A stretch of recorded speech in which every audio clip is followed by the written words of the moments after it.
Hi, good afternoon, good morning, or good evening, wherever you are. And to carry on Throwback Thursday, and again, based on the AI series, I'm talking about a few of these films. This film, you probably will know, was quite a big hit in 2004. It's called I, Robot, and it stars Will Smith. Now, obviously, Will Smith now is a bit of a controversial figure, but he was big in the 2000s and the 90s as a film star. So this story is based on an original screenplay called Hardwired, and it's named after Isaac Asimov's 1950 short story collection. And with this, the actual main idea of it is set in Chicago 2035. Highly intelligent robots fill public service positions throughout the world, operating under three laws to keep humans safe.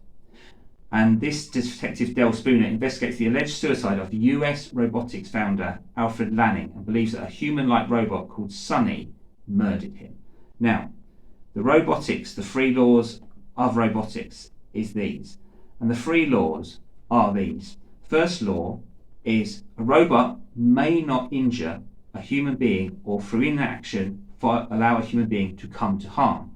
The second law is a robot must obey the orders given it by human beings except where such orders would conflict within the first law. And the third law is a robot must protect its own existence as long as such protection does not conflict with the first or second law. So Detective, what are you doing?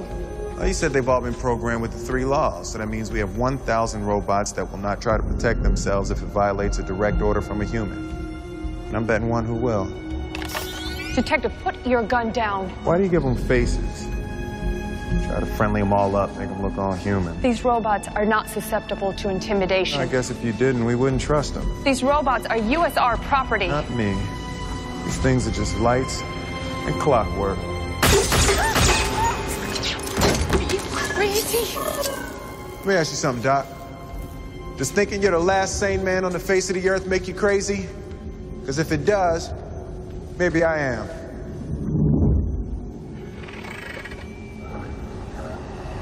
Gotcha. Get the hell out of here!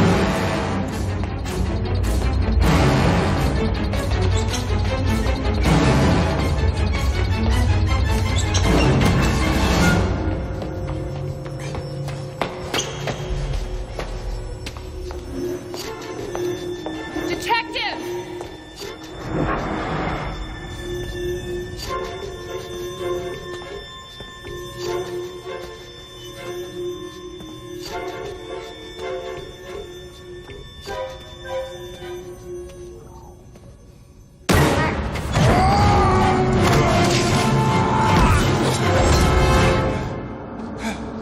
What am I? So you can see how this is a law set which they reckon that is going to be part of robotics. And this was actually written in the 50s. It's actually the original story. The rules were introduced in a 1942 short story called Runaround, and then obviously in the 1950 collection, I, Robot. So when we look at this, in this plot of I, Robot, we have that humanoids serve humanity, and it's protected by the three laws of robotics. Now, delspooner, a homicidal detective, has come to hate and distrust robots after a robot rescued him from a car crash while allowing a 12-year-old girl to drown, basically purely on cold logic and odds of survival. See, this is where people are very worried about robots, because robots will work with logic, not emotions. So emotionally, this detective believes that the girl should have been saved, not the detective. But robots don't think about it. They think of the logic of which one is the best to save, which is the easiest to save, which one has to die. And that's why people are afraid of robots, because when they remove emotion from anything, they think in logic. And that's where humans make a lot of mistakes. They're so emotionally attached to the outcome of things. Whereas actually, if you think logically, things would work differently. So anyway, within this, Dr. Alfred Lanning, co-founder of US Robotics, USR, falls to his death from the office window. A message he leaves behind requests Spooner to be assigned to the case. The police declare the death a suicide, but Spooner is sceptical, and CEO Lawrence Robertson, Lanning's business partner, reluctantly allows him to investigate. So, accompanied by a robo-psychologist, see, this will be a future job, is a robot psychologist, someone how they actually detect how robots think. It's called susanclavin. And Spooner consults with USR Central AI computer, Vicky, called Virtual Intelligent Interactive Kinetic Intelligence, they search security footage outside Lanning's lab, but the footage inside is corrupted as they search the lab. Spooner finds a large hole in the security glass overlooking where Lanning fell from. Spooner believes Lanning was murdered. The glass would be impossible for the elderly Lanning to break on his own, and a robot was responsible. Suddenly, an SR5 breaks out of the box, points a gun at Spooner and flees the building. And this is where they're looking for this robot. While in custody, Spooner interrogates the robot, who speaks about dreams and emotions and angrily denies committing the murder. Now,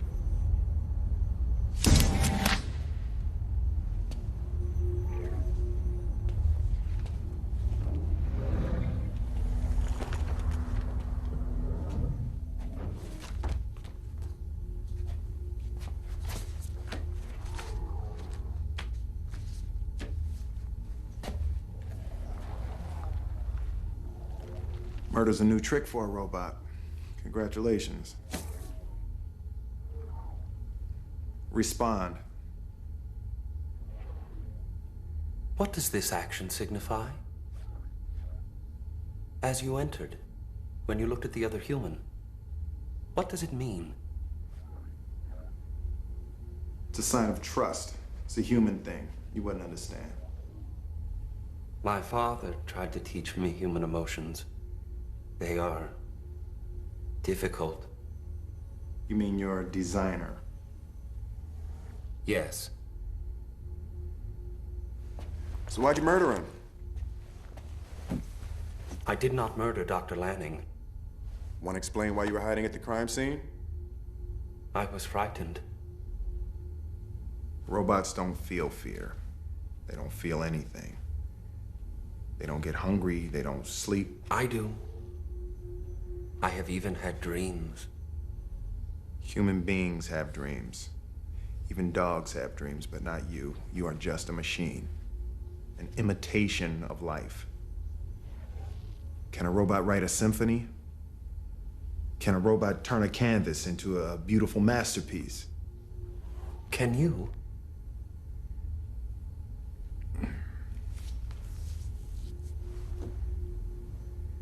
I think you murdered him because he was teaching you to simulate emotions and things got out of control.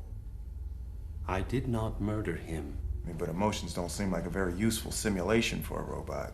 I did not murder him. What the hell, I don't want my toaster or my vacuum cleaner appearing emotional. I did not murder him!